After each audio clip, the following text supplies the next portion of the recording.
apa sih yang ada di benak dari orang-orang atau klien-klien yang pengen punya villa tapi duitnya mepet nih, nggak bisa belanja nih, padahal ada orang lain yang bisa dengan gampang belanja villa. Ya kalau begitu syarat untuk KPR selain legalitas apa nih? Ya, jadi kalau nasabah ini yang pengajuannya ini mungkin dia sebagai karyawan, bisa karyawan yang bekerja di Indonesia sendiri atau yang di luar negeri. Oh jadi yang di luar negeri bisa nggak ya? Bisa, Untuk bisa, apply? bisa. Syaratnya apa ini? Kita punya usaha di luar negeri, bisa nggak? Waduh, itu yang susah. Waduh, kok sudah waduh ini. Iya, nggak ada tiket pesawat untuk kita survei usahanya di sana. Mahal ya, Bo, Iya, tiketnya, Bo, iya. ya.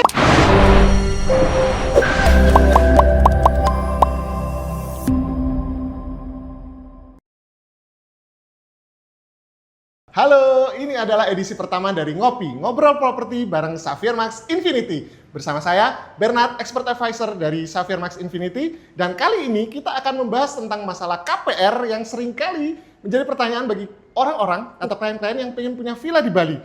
Tapi uangnya nggak nutut katanya orang. Dan kali ini kita kedatangan narasumber yang istimewa banget, yaitu Marketing Officer dari CIMB Niaga, yaitu Kak Devi. Hai, saya Devi. Ya, hari ini kita mau membahas tentang apa sih yang ada di benak dari orang-orang atau klien-klien yang pengen punya villa tapi duitnya mepet nih.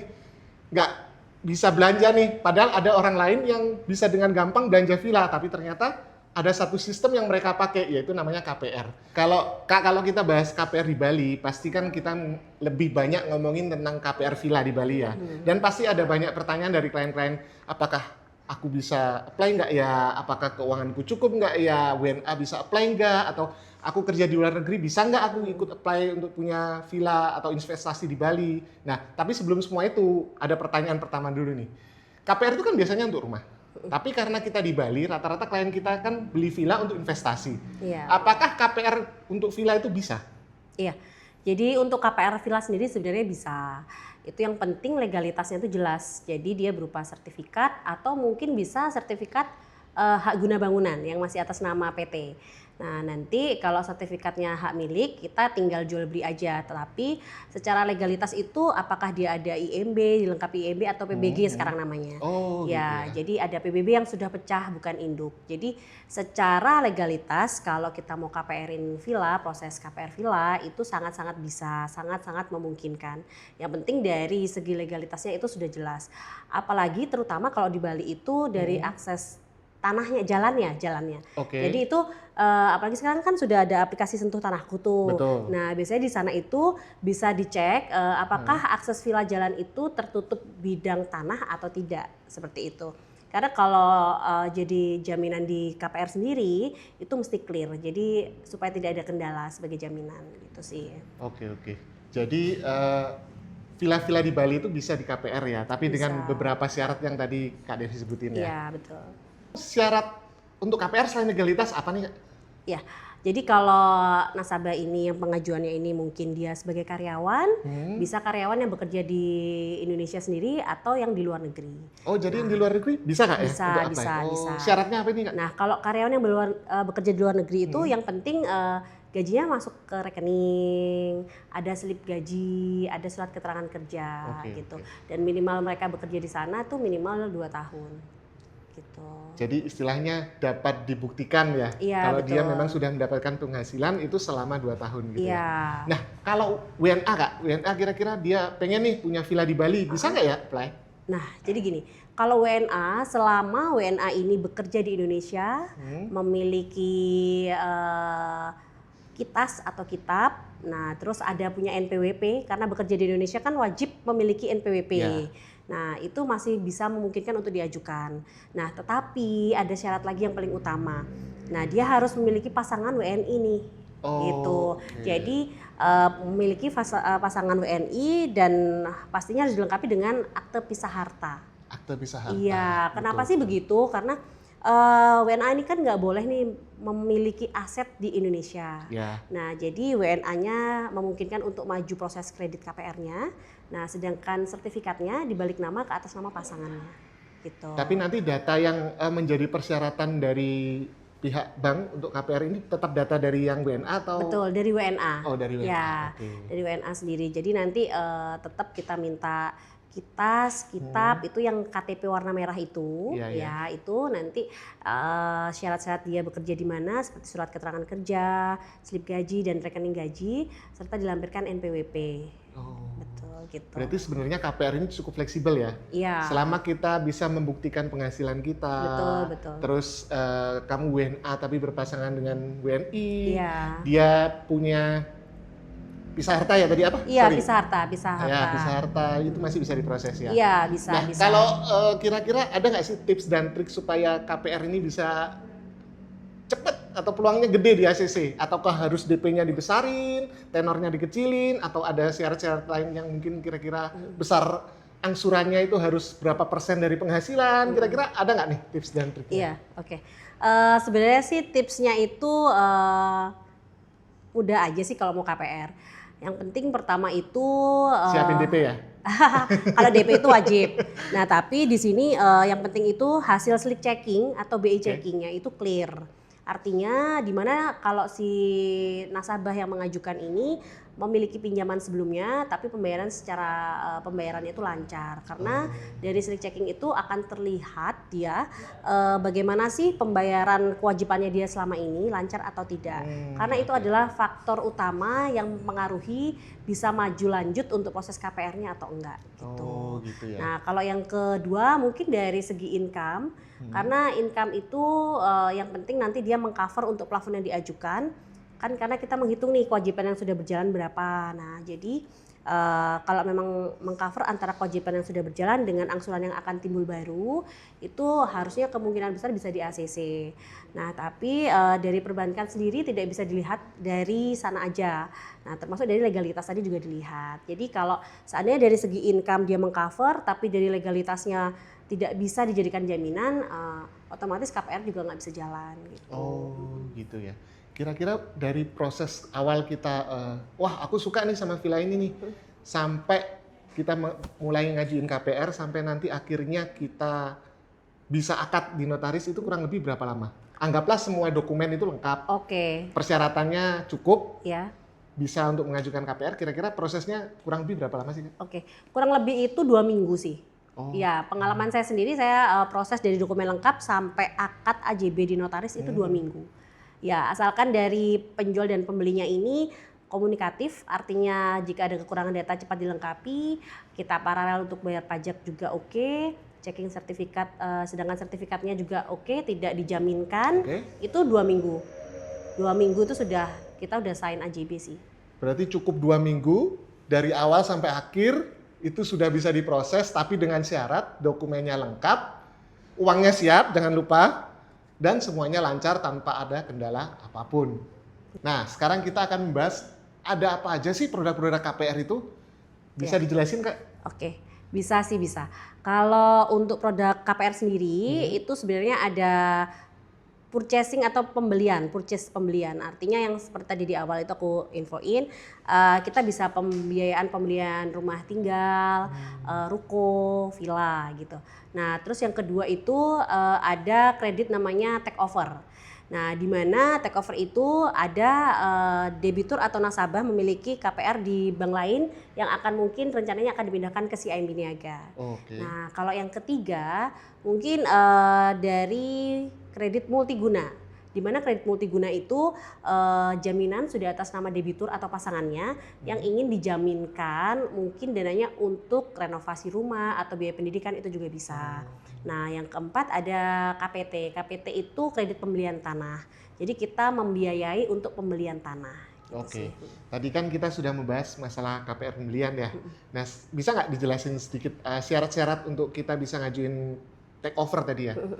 Bisa nggak Kak? Iya. Coba. Kalau take over sendiri itu sebenarnya mudah aja sih cara prosesnya. Yang penting kreditnya yang di bank sebelumnya itu nggak macet. Lancar gitu. ya? Iya, Nggak artinya ada lancar. masalah ya? Itu Oke. itu adalah syarat utama karena kita seperti yang saya info di awal pasti akan ada yang namanya slip checking atau BI checking. Nah, dari sana kelihatan untuk pinjaman di bank sebelumnya apakah lancar atau tidak. Oke. Nah, untuk syarat take over sendiri itu minimal berjalan bisa 1 tahun bisa kita take over. Oh, 1 tahun aja udah bisa di take over iya, ya? benar. Tapi itu untuk take over murni. Kalau seandainya ada rencana take over untuk mau top up atau untuk menambah dana, mungkin dananya untuk pembelian mobil atau apa Oke. gitu ya, itu minimal 2 tahun berjalan di bank sebelumnya. Nah, untuk syaratnya sendiri itu tergantung nanti nasabahnya sebagai karyawan atau wira swasta. Jadi keuntungan take over itu apa sih Kak? Jadi maksudnya gini loh, apakah bisa mendapatkan bunga yang lebih ringan dari KPR yang kita awal ajukan, atau adakah karena top up dana itu jadi kita Iya. bisa punya dana lebih untuk apa yang kita butuhkan, misalnya untuk renov kah, beli mobil yang tadi Kak sebutkan, Iya, atau gimana iya. nih Kak? Iya, jadi kalau take over sendiri kebanyakan selama ini itu nasabah itu selain ingin memiliki atau mendapatkan bunga yang lebih kecil daripada bank sebelumnya. Nah, jadi mereka juga ingin top up, membutuhkan dana. Jadi angsuran lebih kecil, tapi mereka tetap mendapatkan dana tambahan. Oh. Iya, jadi yang sebelumnya mungkin angsuran 5 juta, tapi bunganya mungkin bisa 13% gitu ya misalnya. Tapi dia dengan pindah mungkin angsurannya mungkin bisa di bawahnya itu dengan ada tambahan, mendapatkan dana tambahan yang lebih mungkin untuk bisa digunakan yang dibutuhkan oleh nasabah.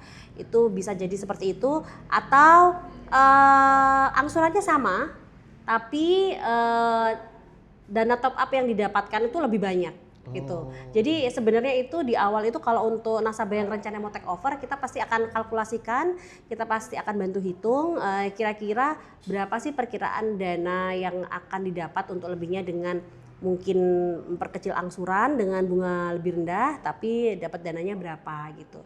Biasanya sih take over kebanyakan itu lebih fokus ke penurunan suku bunga dan biasanya apakah ada benefit penambahan dana itu tadi. Jadi bisa dibilang take over ini adalah salah satu produk yang menguntungkan bagi orang yang Iya. KPR-nya lancar ya Kak ya? Iya, betul. Kadang ada juga yang pengen dipindahkan, mungkin angsurannya itu lebih kecil dengan jangka waktunya tenornya bisa agak diperpendek gitu. Oh. Iya, jadi semua sebenarnya take over itu tergantung nanti kita kembalikan ke nasabah inginnya yang seperti apa. Pasti di awal kita akan buatkan simulasinya seperti apa itu. Ya tadi ada KPR untuk pembelian, ada KPR untuk take over Kak ya, terus ada untuk multiguna, dan yang terakhir ini menarik nih, karena di kantor kami kebetulan itu banyak sekali klien yang membeli tanah, dan nggak jarang juga ada yang duitnya mepet, kalau istilah kata Surabaya ngaprot duitnya. Nah, jadi Iya. KPT ini cukup menarik nih, KPT ini kredit pemilikan tanah ya Kak ya? Iya, betul. Nah itu syarat-syaratnya apa Kak, atau legalitasnya apa aja bisa disebutin nggak? Oh ya, oke, bisa. Kredit pembelian tanah sendiri itu kalau di tempat kita di CMI Niaga itu maksimal kan hanya diperbolehkan 1.000 meter persegi atau 10 are kalau di Bali ya. Maksimal ya? Iya. Nah, pembelian tanahnya sendiri itu memang tanah kafling, yang diutamakan adalah tanah kafling yang di kompleksnya memang perumahan, padat pemukiman gitu. Jadi kalau tanah kafling yang mungkin masih lahan hijau, pariwisata, nah terus perkebunan itu memang kita belum bisa biayain. Tapi kalau memang dia padat pemukiman atau memang itu zonanya kuning, ya itu kita bisa untuk pembiayaan KPT. Untuk KPT sendiri kita itu bunganya fix selama tenor, nggak ada floating gitu. Maksimal tenornya berapa kira-kira? Maksimal tenornya kalau di CMB Niaga itu KPT itu 8 tahun. Oke. Iya, 8 tahun aja. Nah, seperti yang saya sebutkan tadi di awal, untuk maksimal tanahnya memang 1.000 meter persegi atau 10 area. Kalau minimalnya nggak ada ya? Minimalnya nggak ada. Jadi 1 ember itu boleh ya kita? Oh, enggak. Itu untuk berkebun. Iya. Jadi kalau untuk KPT sendiri seperti itu sih. Untuk syaratnya sendiri juga hampir sama dengan syarat-syarat pada umumnya untuk KPR itu ya? KPR. Jadi yang paling penting itu kalau syarat itu untuk KPR, KPT, take over itu kurang lebihnya semuanya sama. Yang penting untuk masalah legalitasnya dan asetnya itu sendiri. Legalitasnya jelas. Iya. Kreditnya skornya bagus ya? Iya, betul, ceknya bagus. Ceknya bagus ya. Ya, dan dokumen lainnya mendukung sih. Penghasilan jelas. Iya, betul, ya. jelas. Oke. Kalau tanah memang sih yang zona hijau itu bahaya banget sih Kak. Iya, kalau dibangun. Kan ini ya, susah itu nanti dibangun. Iya, gitu. Jadi selain bank nggak mau terima, kantor kami kebetulan juga nggak mau jualin juga kalau tanah yang hijau. Iya, benar sih. Karena itu bahaya banget itu. Nah, ini sebenarnya masih penasaran banget nih. Iya. Untuk siapa aja sih yang bisa ngajuin KPR nih? Tadi nih ada pertanyaan yang masih ganjel gitu istilahnya. Jadi WNA itu kan bisa, sudah jelas. Tapi dengan syarat tadi. Kalau warga negara Indonesia yang kerja di luar negeri, misalnya kapal pesiar, let's see, itu bisa nggak sih? Oh iya, kapal pesiar itu kita bisa biayain. Oh ya? Nah, iya, sudah banyak sih nasabah kita kapal pesiar yang kita proses. Nah, artinya kalau kapal pesiar itu kan pasti mereka punya yang namanya buku pelaut.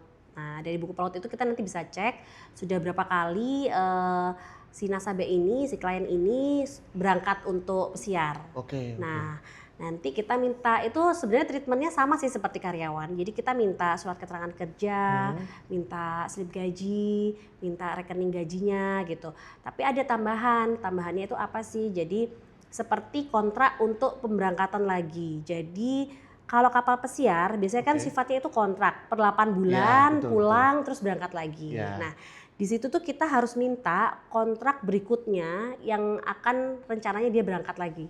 Jadi yang sebelumnya kita kan di Simanbook itu ada ya kelihatan sudah berangkat berapa kali. Nah, nanti untuk kontrak selanjutnya kita tuh harus juga minta. Itu harus dilampirkan. Artinya si klien atau nasabah ini tidak putus dalam bekerja. Artinya terus lanjut kan. Karena kan sifatnya mereka memang kontrak.